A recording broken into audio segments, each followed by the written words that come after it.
Hello friends, welcome to family education 1.2 YouTube channel. सभी साथियों का आज की इस कक्षा 10 की गणित की क्लास में स्वागत है।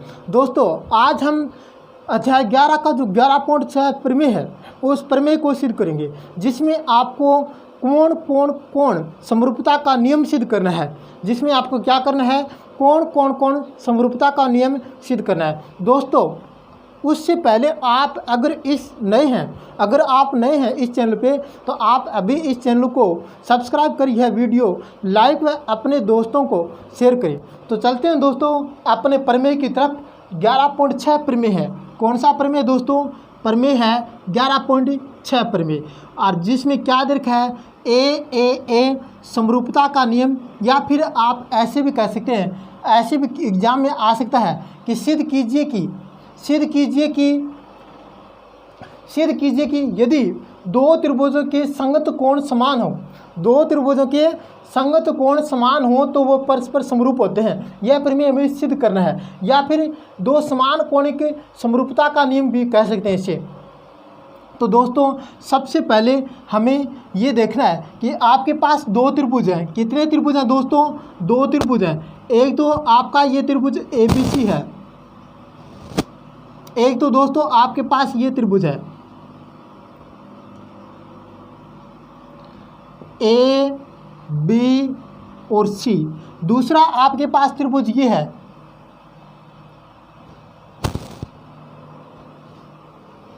ये दूसरा त्रिभुज है जिसका नाम है D, E व F। ये इसका नाम है। दोस्तों, दे क्या रखा है? दे ये रखा है कि इसका ये जो ए कोण है वो इस डी के बराबर है। मतलब कोण समान दे रखे हैं। ये कोण इसके बराबर दे रखा है, और बी कोण है ना, वो इस ई के बराबर है। कोण बी है वो ई के बराबर है, और जो कोण सी है, ये जो कोण सी है वो कोण एफ के बराबर है। कहने का मतलब ये है कि इन दोनों त्रिभुजों के जो संगत कोण है वो समान है। संगत कोण है वो क्या है? समान है। ये दे रखा है, और हमें क्या सिद्ध करना है दोस्तों? इन दोनों को समरूप सिद्ध करना है। क्या सिद्ध करना है? समरूप सिद्ध करना है। तो सबसे पहले दोस्तों, आपको दिया हुआ लिखना है। सबसे पहले दोस्तों आपको क्या लिखना है? दिया हुआ लिखना है। दिया हुआ क्या है वो लिखना है। तो दिया हुआ लिखेंगे। सबसे पहले दिया हुआ है त्रिभुज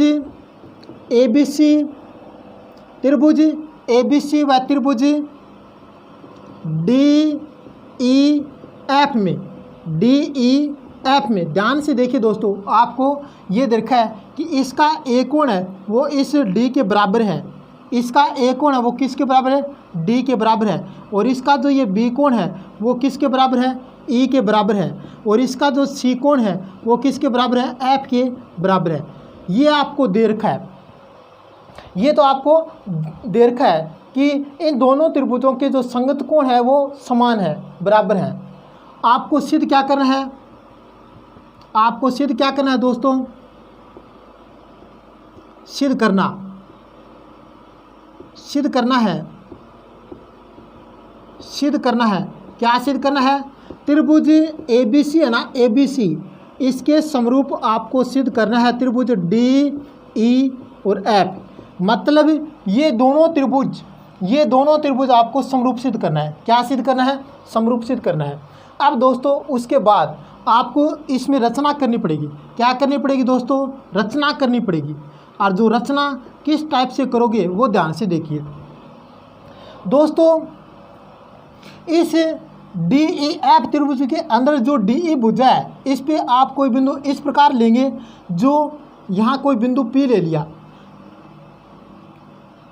यहाँ कोई बिंदु आपको P लेना है, और ये जो DP है वो किसके बराबर होना चाहिए? AB के बराबर होना चाहिए। इस प्रकार से इतनी दूरी पर लेना है। D से कितनी दूरी पर P को लेना है? AB के बराबर की दूरी पर लेना है। मतलब ये दूरी इस DP के बराबर होना चाहिए यहाँ तक। इसी प्रकार दोस्तों, इस DF है ना, DF पर बिंदु Q लेना है। क्या लेना है? बिंदु Q लेना है।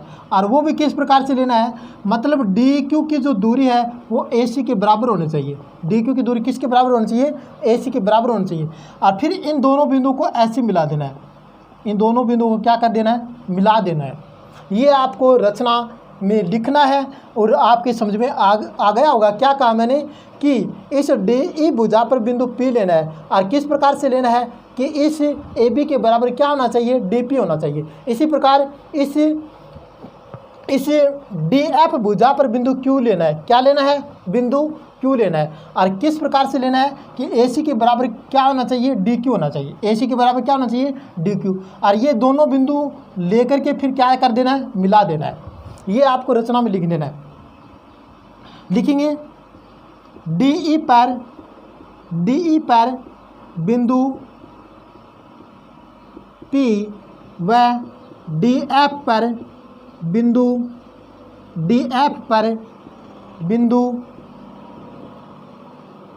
क्यू लेकर मिलाया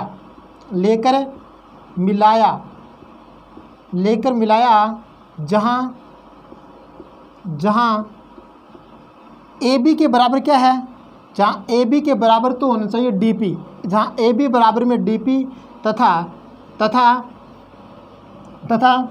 ए सी के बराबर क्या है, डी क्यू, तथा ए सी बराबर में डी क्यू है, ए सी बराबर में डी क्यू है। ये आपको रचना में लिख देना है दोस्तों। अब दोस्तों उसके बाद हमें उपपत्ति के अंदर आना है। किसके अंदर आना है, उपपत्ति के अंदर। उपपत्ति में क्या है दोस्तों, ध्यान से देखिए।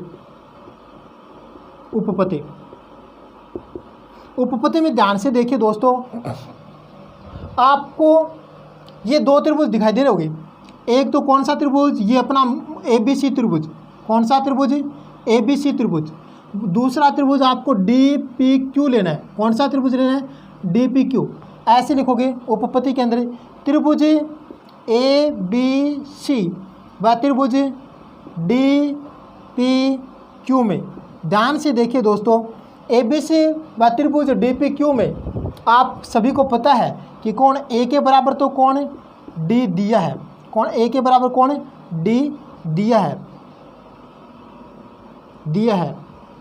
उसके बाद दोस्तों आपको ए बी के बराबर रचना में डी पी है। ए बी के बराबर क्या है, इसकी ए बी भुजा और इसकी डी पी भुजा बराबर है रचना से।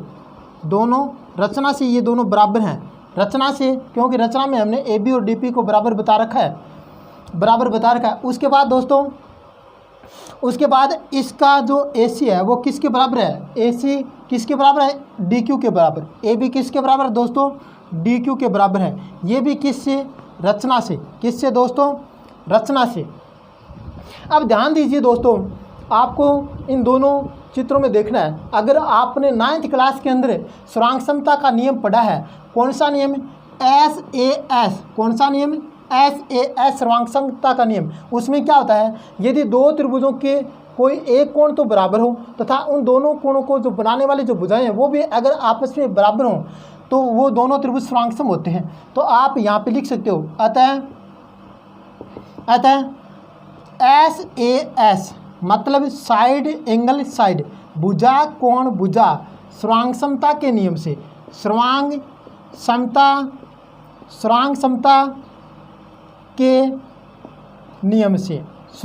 के नियम से। और आप ये कह देंगे कि त्रिभुज, आप क्या कह देंगे, त्रिभुज ए बी सी है, त्रिभुज ए बी सी स्थिरांक सम हो जाएगा किसके, त्रिभुज डी पी क्यू के। त्रिभुज ए बी सी है वो किसके स्थिरांक सम हो जाएगा, डी पी क्यू के। आपको ये चिन्ह का पता होगा कि ये स्थिरांक समता का चिन्ह होता है।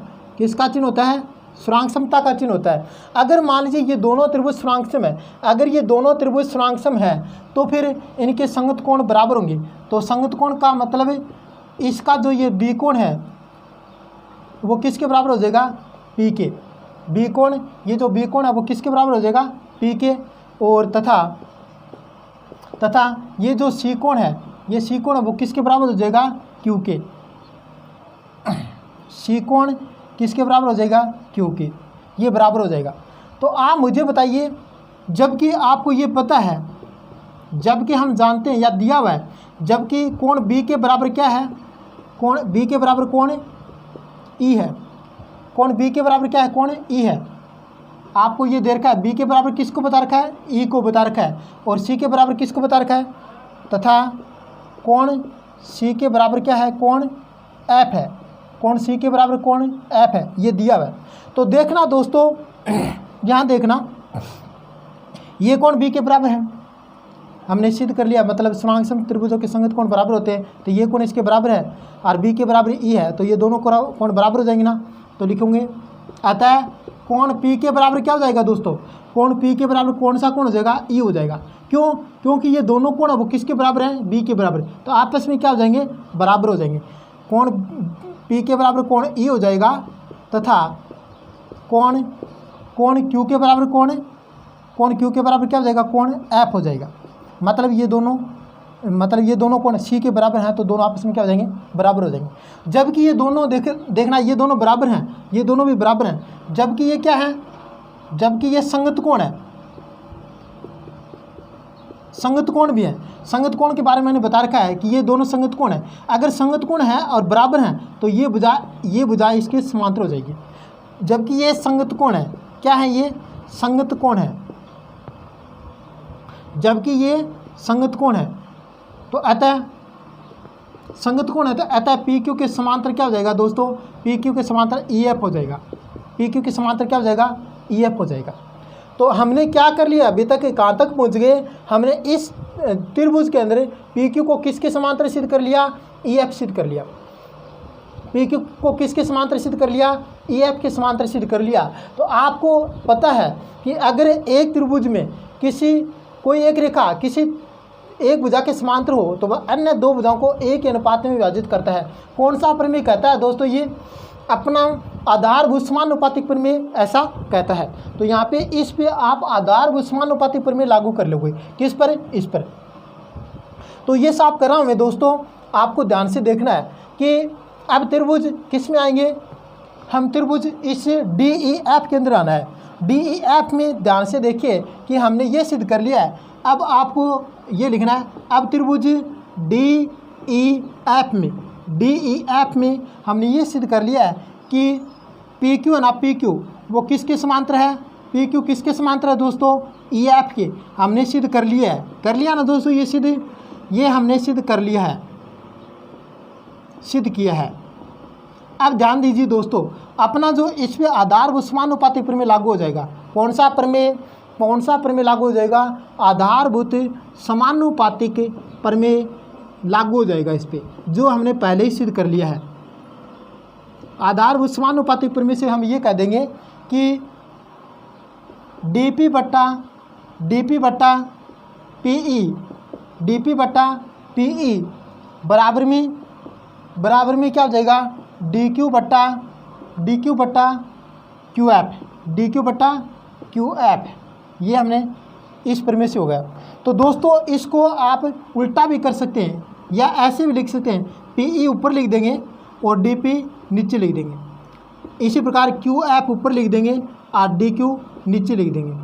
अब ध्यान दीजिए दोस्तों, आपको दोनों पक्षों में एक जोड़ना है। क्या करना है दोस्तों, दोनों पक्षों में एक जोड़ने पर, दोनों पक्ष में क्या जोड़ेंगे दोस्तों, इन दोनों पक्षों में आपको क्या जोड़ना है, एक जोड़ना है। तो एक जोड़ेंगे तो यहाँ देखिए, इस पीई बट्टा डीपी प्लस में क्या कर दोगे, एक बटा एक के साथ में कर सकते हो। इसी प्रकार क्यू एफ बट्टा डी क्यू, इसमें भी प्लस में क्या कर दोगे, एक, और जिसके आप एक अपनी मर्जी से लगा सकते हो। अब भिन्नों में जोड़ सभी को आता होगा, क्या होता है, इसका डीपी का तो डीपी लघुत्तम आ जाएगा इन दोनों का। फिर डीपी का भाग दिया, मतलब सेम में सेम का भाग देते तो एक आता है, एक को पीई से गुणा करें तो ये क्या आएगा दोस्तों, पीई आएगा। प्लस में इसी प्रकार एक का भाग डीपी में जाएगा, डीपी बार, यानी एक का भाग किसी में दो वही संख्या आती है, और उसको फिर एक से गुणा करो तो डीपी का डीपी। इसी प्रकार दोस्तों इसका भी लघुत्तम क्या आ जाएगा, डी क्यू आ जाएगा। क्या आ जाएगा, डी क्यू। तो डी क्यू का भाग डी क्यू में एक बार जाएगा, और एक को क्यू एफ से गुणा करो तो क्या आएगा, क्यू एफ। प्लस में यहाँ एक का भाग डी क्यू में डी क्यू बार जाएगा, और डी क्यू को एक से गुणा करोगे तो क्या आएगा, डी क्यू आएगा। अब दोस्तों आपको इन दोनों को जोड़ना है, मतलब पीई को डीपी में जोड़ना है। तो इन चित्र के द्वारा जोड़ोगे, पीई को डीपी में जोड़ोगे तो पूरा क्या बन जाएगा, डीई बन जाएगा। आगे आप ये करोगे, इसका पीई को डीपी में जोड़ोगे तो क्या बन जाएगा, डीपी बन जाएगा। और डी बन जाएगा, तथा नीचे क्या है, डी है, सॉरी, अगर आप पी प्लस में डी तो पी प्लस में डी जोड़ोगे तो क्या बन जाएगा, डी बन जाएगा। क्या बन जाएगा दोस्तों, डी बन जाएगा। और नीचे क्या है, डी है, नीचे क्या है, डी है। फिर इसमें भी देखना दोस्तों, क्यू ऐप में और डी जोड़ोगे तो क्या बन जाएगा, डी एफ बन जाएगा। क्या बन जाएगा, डी एफ बन जाएगा। और नीचे क्या है दोस्तों, डी क्यू का डी क्यू। अगर आप दोनों पक्षों को पलट दो तो भी बराबर रहना है, तो इसको ऐसे भी लिख सकते हो कि डी पी तो ऊपर आ जाएगा, जैसे यहाँ उल्टा किया था ना, यहाँ उल्टा किया था, तो ये वापस इसको भी उल्टा कर दो, डी पी का डी पी और नीचे क्या आ जाएगा, डी ई। डी पी बटा डी ई बराबर में डी क्यू, ये भी डी क्यू बटा क्या हो जाएगा, डी एफ हो जाएगा। मतलब इनका ऊपर नीचे को पलटना है, ठीक है, ये ऐसे बना लो। अब ध्यान दीजिए दोस्तों, अगर इस डीपी के बराबर ये डीपी है, इसकी जगह में ए बी लिख दूँ तो कोई फ़र्क है क्या? क्योंकि आप सभी को पता है कि डीपी के बराबर ए बी है, तो मैं यहाँ पे इसको आगे लेकर के लिखूँगा, डीपी की जगह क्या लिखूँगा, ए बी लिखूँगा, और नीचे डी ई का डी ई। इसी प्रकार दोस्तों यहाँ देखिए, डी क्यू की जगह क्या लिखेंगे, इस डी क्यू की जगह ये ए सी बराबर है, तो ए सी, और ये क्या हो जाएगा, डी एफ। तो ये आप यहाँ तक इसका समीकरण नंबर आप कह दें, कहना चाहें तो कह सकते हैं, ये 1 नंबर समीकरण हो गया। अब ये साफ करें दोस्तों, यहाँ देखिए, अगर जिस प्रकार से हमने ए बी बटा डी ई बराबर में ए सी बटा डी एफ प्राप्त कर लिया, तो इसी प्रकार ये भी हो जाएगा, इसी प्रकार ये भी हो जाएगा कि ए बी बटा डी ई के बराबर हो जाएगा, क्या हो जाएगा, बराबर हो जाएगा बी सी बटा ई एफ। इसी प्रकार ये भी हो जाएगा। तो फिर ये हमारा समीकरण नंबर 2 हो जाएगा। तो आप मुझे बताइए, समीकरण 1 व 2 से, समीकरण 1 व 2 से ये हो जाएगा, कौन सा हो जाएगा कि ए बी बटा डी ई के बराबर ए सी बटा डी एफ है, और इसी ए बी बटा डी एफ के बराबर क्या है, बी सी बटा ई एफ है। तो ये तीनों भुजाएं संगत भुजाएं समानुपाती हो जाएंगी। मतलब ए बी बटा डी ई बराबर में ए सी बटा डी एफ बराबर में क्या हो जाएगा, बी सी बटा ई एफ। तो कहने का मतलब हम यहाँ तक पहुँच गए, हम इन दोनों त्रिभुजों में यहाँ तक पहुँच गए कि इन दोनों त्रिभुजों की संगत भुजाएं क्या है दोस्तों, समानुपाती हैं। तो आप लिखोगे अतः एस एस एस समरूपता के नियम से, कौन से नियम से, समरूपता, एस एस एस समरूपता के नियम से, और आप ये बता देंगे कि त्रिभुज ए बी सी, त्रिभुज ए बी सी समरूप हो जाएगा किसके, त्रिभुज डी ई एफ के। इस प्रकार से दोस्तों अपना ये जो प्रमेय है वो सिद्ध हो गया है, और आप लिख देंगे इति सिद्धम। तो ये हमने सिद्ध कर लिया है दोस्तों। यह प्रमेय शायद आपको समझ में आया होगा, और अगर आपको समझ में आया है तो इस वीडियो को लाइक व शेयर ज़रूर करें। आज के लिए इतना ही, आगे हम कल करेंगे। थैंक यू दोस्तों, थैंक यू।